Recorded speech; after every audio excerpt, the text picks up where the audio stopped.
오늘 우리에게 주신 하나님의 말씀은 신명기 1장 6절에서 18절의 말씀입니다. 구약성경 259페이지 신명기 1장 6절에서 18절의 말씀입니다. 한 절씩 교독하고 마지막 18절의 말씀은 함께 읽겠습니다.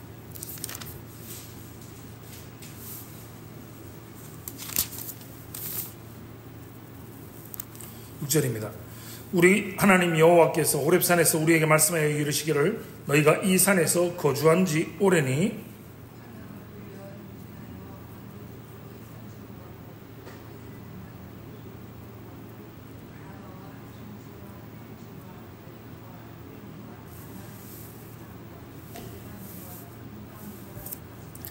내가 너희의 조상 아브라함과 이삭과 야곱에게 맹세하여 그들과 그들의 후손에게 주리라 한 땅이 너희 앞에 있으니 들어가서 그 땅을 차지할지니라.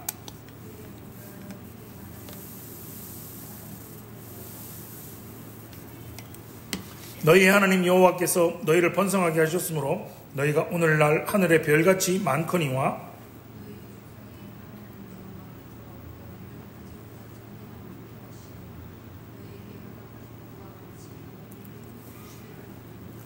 그런즉 나 홀로 어찌 능히 너희의 괴로운 일과 너희의 힘겨운 일과 너희의 다투는 일을 담당할 수 있으랴?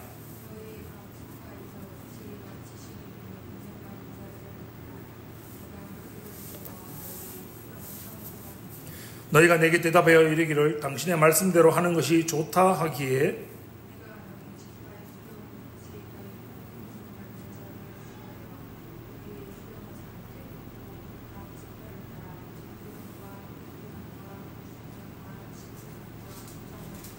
내가 그때 너희의 재판관들에게 명하여 이르기를 너희가 너희의 형제 중에 송사를 들을 때 쌍방간에 공정히 판결할 것이며 그들 중에 있는 타국인에게도 그리할 것이라.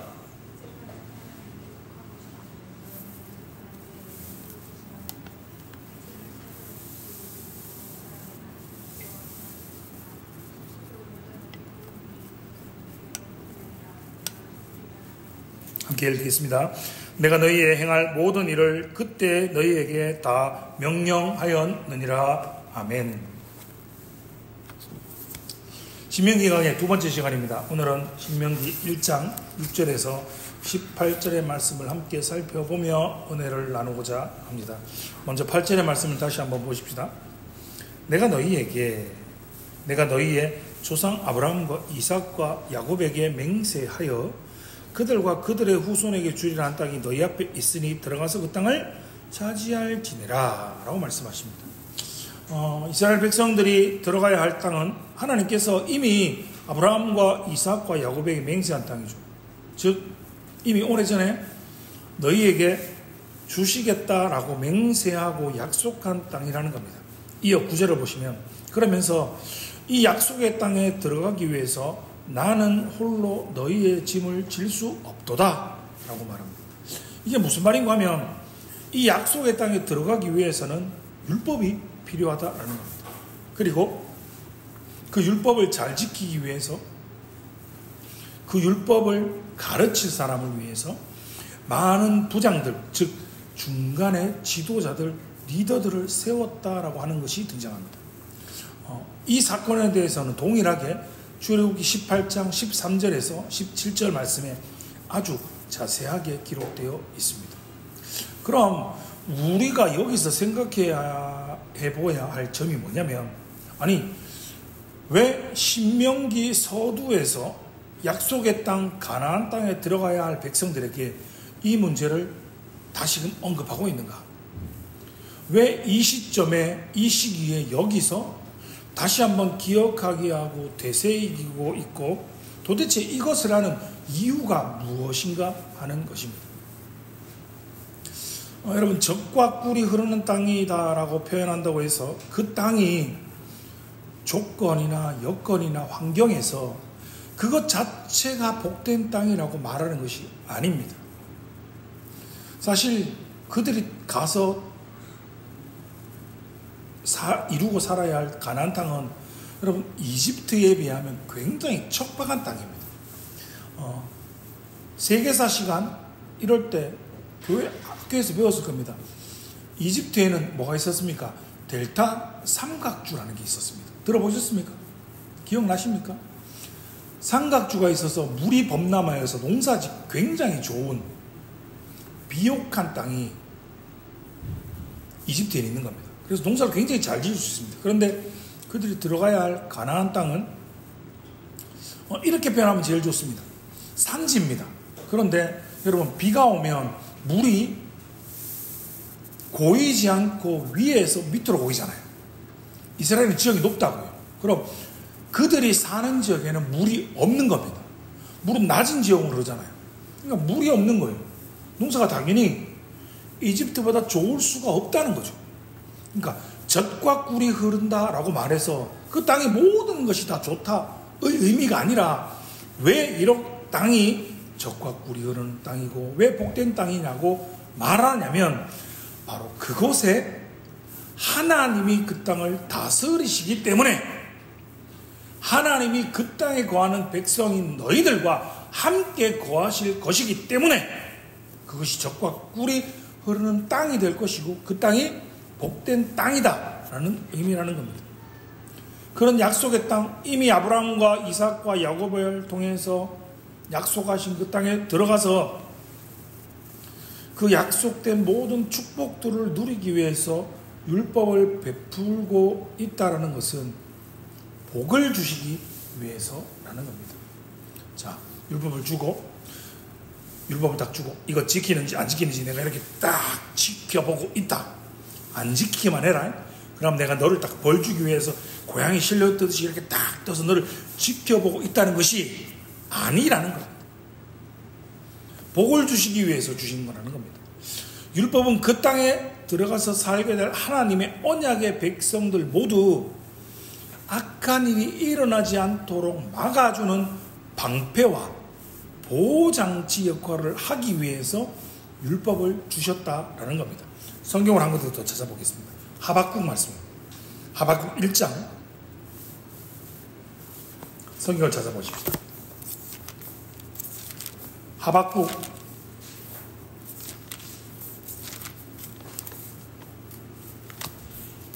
1장 2절에서 4절입니다. 한 절씩 교독하십시다. 신약성경 구약성경 1301페이지입니다. 하박국 1장 2절에서 4절 같이 한번 읽겠습니다. 시작.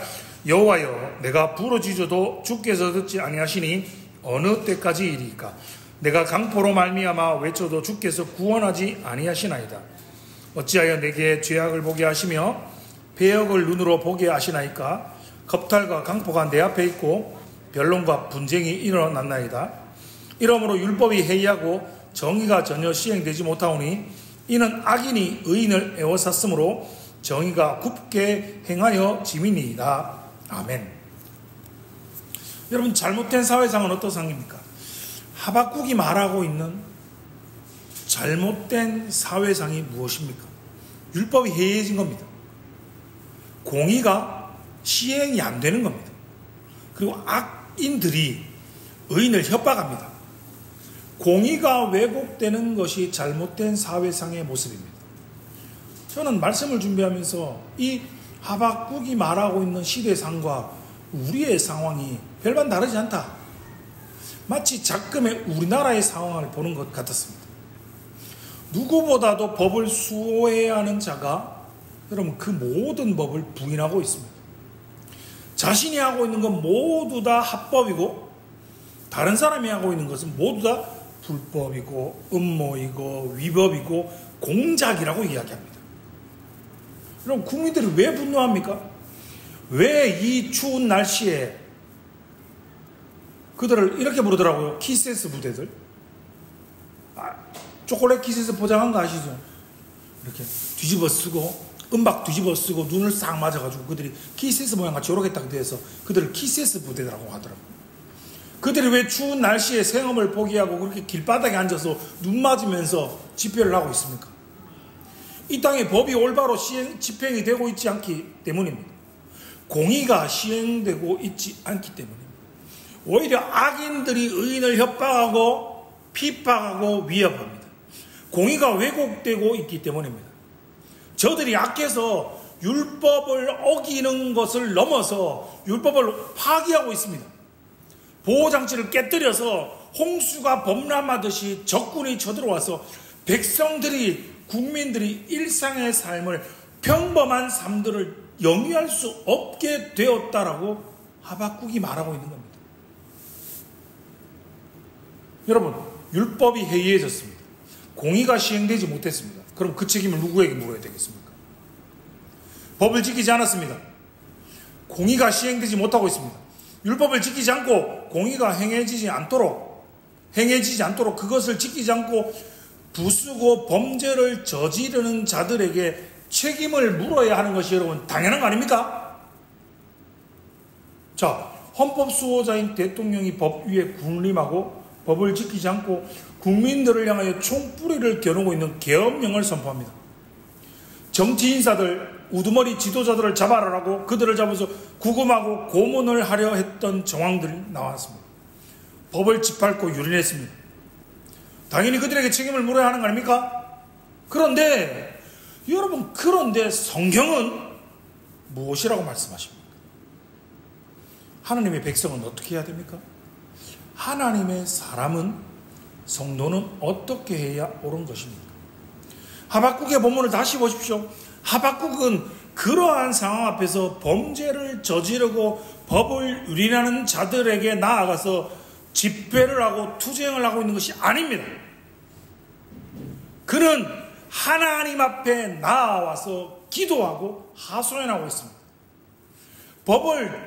범죄를 저지르고 법을 부순 자들을 책망하기에 앞서 하나님께 나와서 하나님이시여 안전장치가 부서졌습니다. 하나님의 율법이 깨어졌습니다라고 울부짖고 있는 겁니다.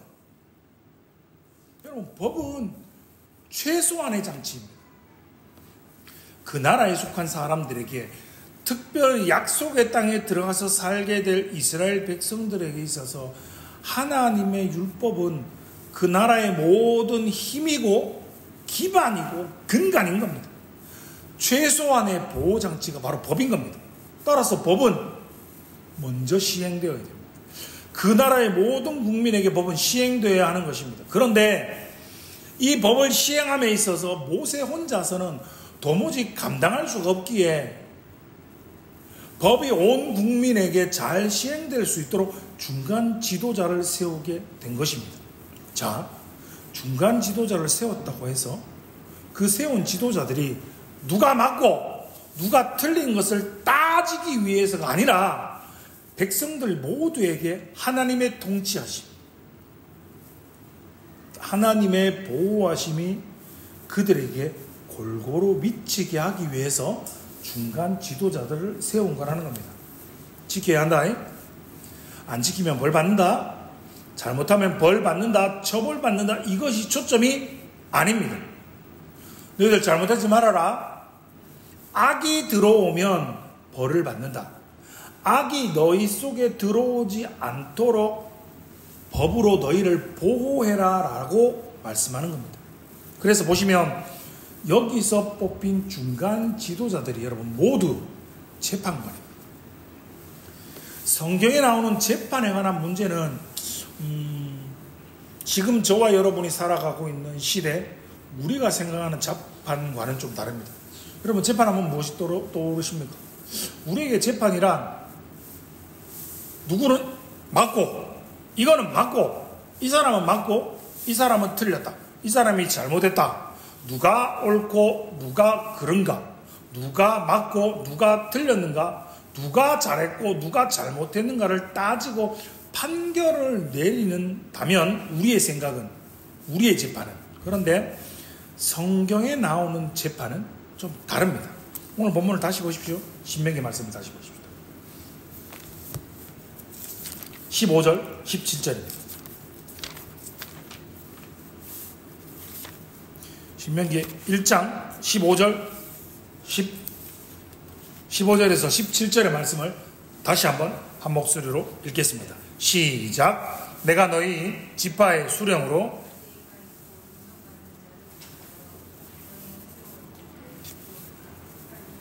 전부장과 백부장과 50부장과 10부장과 조장을 삼고 내가 그때 너희의 재판장들에게 명하여 이르기를 너희가 너희의 형제 중에서 송사를 들을 때 쌍방간에 공정히 판결할 것이며 그들 중에 있는 타국인에게도 그리 할 것이라. 재판은 하나님께 속한 것인즉 너희는 재판할 때 외모를 보지 말고 귀천을 차별 없이 듣고 사람의 낯을 두려워하지 말 것이며 스스로 결단하기 어려운 일이 있거든 내게로 돌리라. 내가 들으리라 하였고. 아멘. 뭐라 말씀하고 계십니까? 세운 자들을 전부장, 백부장, 50부장, 10부장, 조장들이라고 부르는데요. 여러분 16절을 보십시오. 15절에 그들을 전부장, 백부장, 50부장, 10부장, 조장으로 삼았습니다. 그런데 그 불렀던 부장들을 16절에 뭐라고 부릅니까?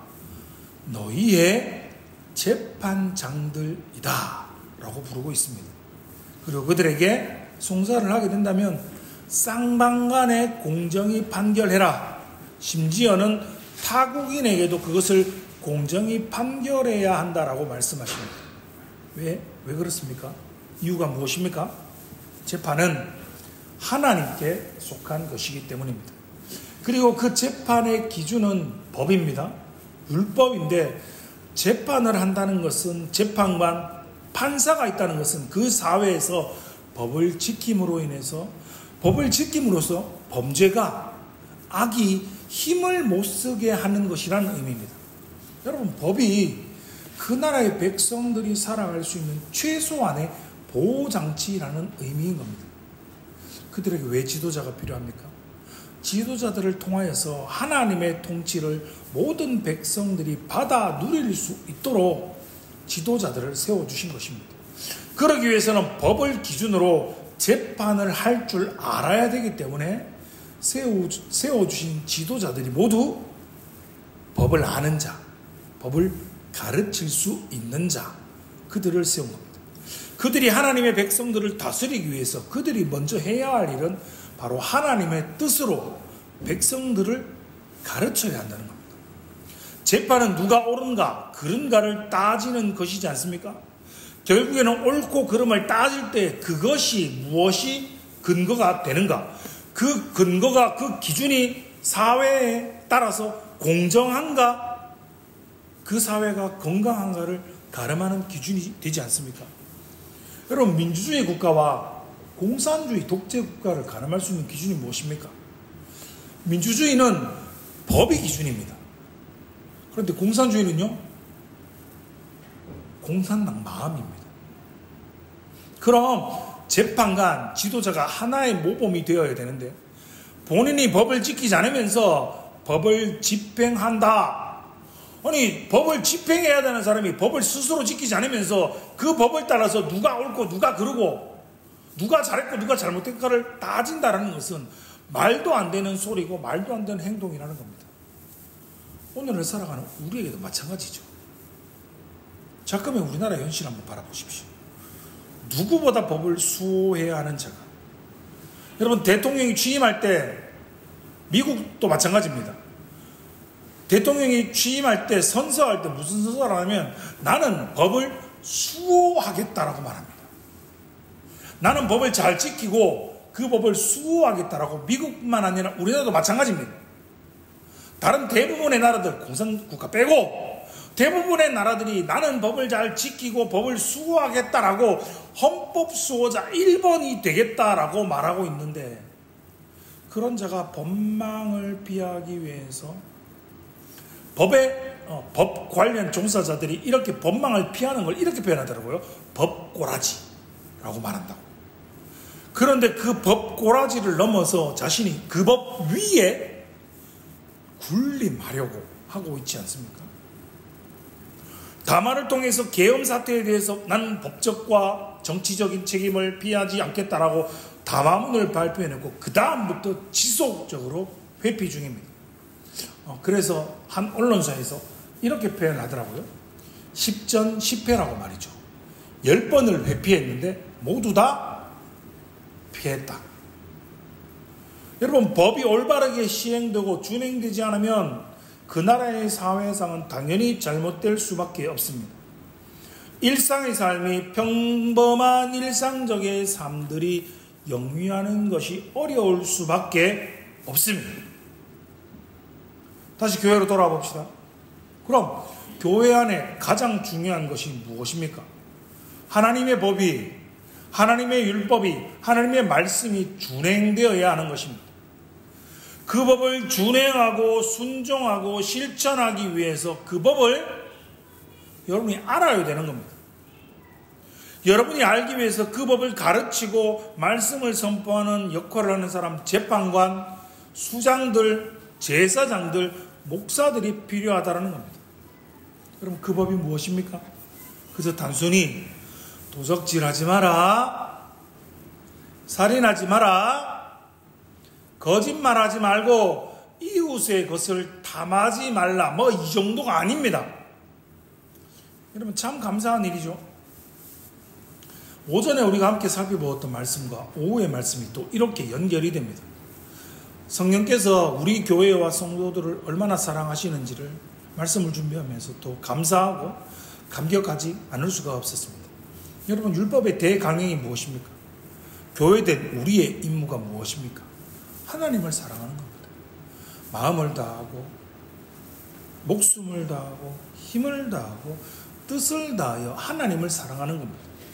그리고 하나님을 사랑하는 그 사랑의 근거에서 우리의 이웃을 내 몸처럼 사랑하는 것, 이것이 율법이고 이것이 율법의 대강령입니다. 여러분, 이것이 교회 안에 시행되어야 합니다. 이것이 시행되어야 되고 이것을 시행하는 사람이 대접을 받아야 하고 이것을 시행하는 사람이 복을 받아야 되고 이것을 시행하는 사람이 평안을 누리고 이것을 시행하지 않는 사람이 벌을 받고 밖에 내어 쫓김을 당해야 하는 바로 이 율법의 대강령이 격려되어야 하는 것이 바로 교회라는 겁니다. 그런데 교회에서 이것이 격려되지 못한다면 하나님의 말씀대로 법대로 사는 것보다 세상에서의 부유함, 좋은 차를 타고 다니고 넓은 집에 살고 명품의 옷을, 명품의 가방을 들고 걸치고 입고 다니는 사람, 세상에서 형통하고 세상의 높은 지위와 명예와 권세를 누리고 있는 사람이 교회 안에서 자랑거리가 되고 그들이 높임을 받는 곳이 된다면 세상과 동일하게, 아니 세상보다 더 악한 그런 분위기가 교회 내에서 인정을 받고 격려를 받고 있다면 그럼 교회 분위기가 어떻게 되겠습니까?